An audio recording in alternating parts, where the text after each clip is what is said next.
حیدرآباد کے مضافاتی علاقے کیسرا میں رقم کی واپسی کے دوران ایک ڈیری کمپنی کے مینیجر پر تیز دھار ہتھیار سے حملہ کیا گیا، جس کے نتیجے میں وہ شدید زخمی ہو گیا۔ اطلاعات کے مطابق ایک پرائیویٹ ڈیری کمپنی میں بطور مینیجر کام کرنے والے سرینیواس نے دودھ کے ڈسٹریبیوٹر کرن سے بقایا رقم کی ادائیگی کا مطالبہ کیا، جس پر دونوں کے درمیان تلخ کلامی ہوئی۔ برہمی کے عالم میں کرن نے تلوار سے سرینیواس پر حملہ کر دیا، جس پر وہ شدید زخمی ہو گیا۔ زخمی مینیجر کو فوری طور پر علاج کے لیے اسپتال منتقل کیا گیا۔ کیسرا پولیس نے سلسلے میں مقدمہ درج کرتے ہوئے مصروف تحقیقات ہے۔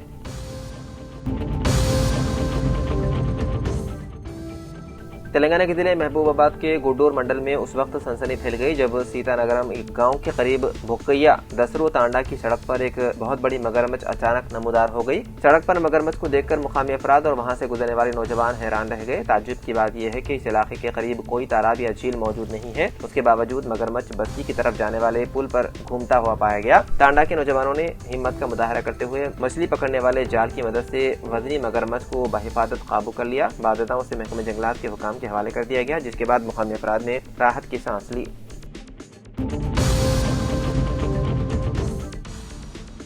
حیدرآباد کے علاقے دلسکھ نگر میٹرو اسٹیشن کے قریب بے روزگار نوجوانوں نے تلنگانہ حکومت سے جاب کیلنڈر جاری کرنے کا مطالبہ کرتے ہوئے دھرنا دیا، جس کے نتیجے میں علاقے میں شدید ٹریفک جام ہو گیا۔ یہ احتجاج دلسکھ نگر میٹرو اسٹیشن کی لائن کے نیچے سڑک پر منعقد کیا گیا، جہاں مظاہرین سڑک پر بیٹھ گئے۔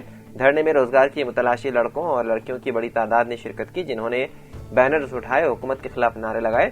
احتجاج کے دوران ہمیں کانگریس سے راج نہیں چاہیے، ہمیں انصاف چاہیے اور اسمبلی میں اعلان کردہ جاب کیلنڈر فوری جاری کیا جائے جیسے نعرے بلند کیے گئے۔ اطلاعات کے مطابق دلسکھ نگر کی مختلف لائبریریوں اور ہاسٹل سے تعلق رکھنے والے تقریباً 500 مظاہرین اس احتجاج میں شامل تھے۔ دھرنے کے بعد دلسکھ نگر میٹرو اسٹیشن کے اطراف ٹریفک بری طرح متاثر ہوا، جبکہ موقع پر موجود پولیس اہلکار ٹریفک کی روانی کو بحال کرنے کی کوشش کرتے رہے۔ اس موقع پر ملک پیٹ کے اسٹیشن ہاؤس آفیسر پی نریش نے میڈیا سے بات کرتے ہوئے کہا کہ پولیس نے صورتحال کو قابو میں رکھا ہے اور احتجاج کے دوران کسی کے زخمی ہونے کی اطلاع نہیں ہے۔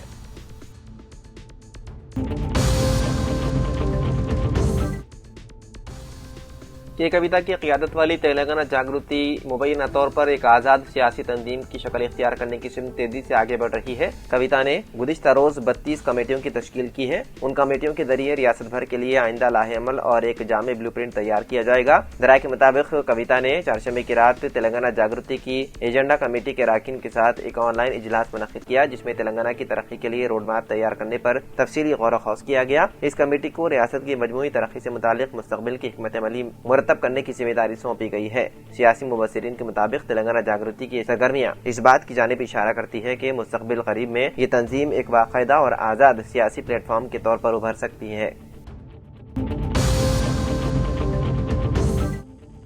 تلنگانہ کے رنگاریڈی ضلع میں ایک المناک سڑک حادثہ پیش آیا، جہاں ایک کار درخت سے ٹکرا گئی۔ اس حادثے میں 4 طلبہ موقع پر ہی جاں بحق ہو گئے، جبکہ ایک طالب علم شدید زخمی ہو گیا۔ یہ افسوسناک واقعہ موکل پولیس اسٹیشن کے حدود میں مرزا گوڑا گیٹ کے قریب پیش آیا۔ اطلاعات کے مطابق ICFAI بزنس اسکول سے تعلق رکھنے والے 5 طلبہ ایک ہی کار میں سفر کر رہے تھے کہ تیز رفتاری کے دوران گاڑی بے قابو ہو کر درخت سے جا ٹکرائی۔ حادثے میں سوریا تیج، سمت، سری نکھل اور روہت نامی طلبہ ہلاک ہو گئے، جبکہ نکشترا نامی طلبہ کو شدید چوٹیں آئیں۔ زخمی طلبہ کو فوری طور پر اسپتال منتقل کر کے علاج فراہم کیا جا رہا ہے۔ تمام مہلوکین اور زخمی طلبہ IBSF کالج کے BBA کے طلبہ بتائے جا رہے ہیں۔ اطلاع ملتے ہی پولیس موقع پر پہنچی اور نعشوں کو بغرض پوسٹ مارٹم چیوڑلہ کے سرکاری اسپتال منتقل کر دیا گیا۔ پولیس نے اس سلسلے میں مقدمہ درج کرتے ہوئے حادثے کی وجوہات کی جانچ شروع کر دی، جبکہ واقعے کی مزید تحقیقات جاری ہے۔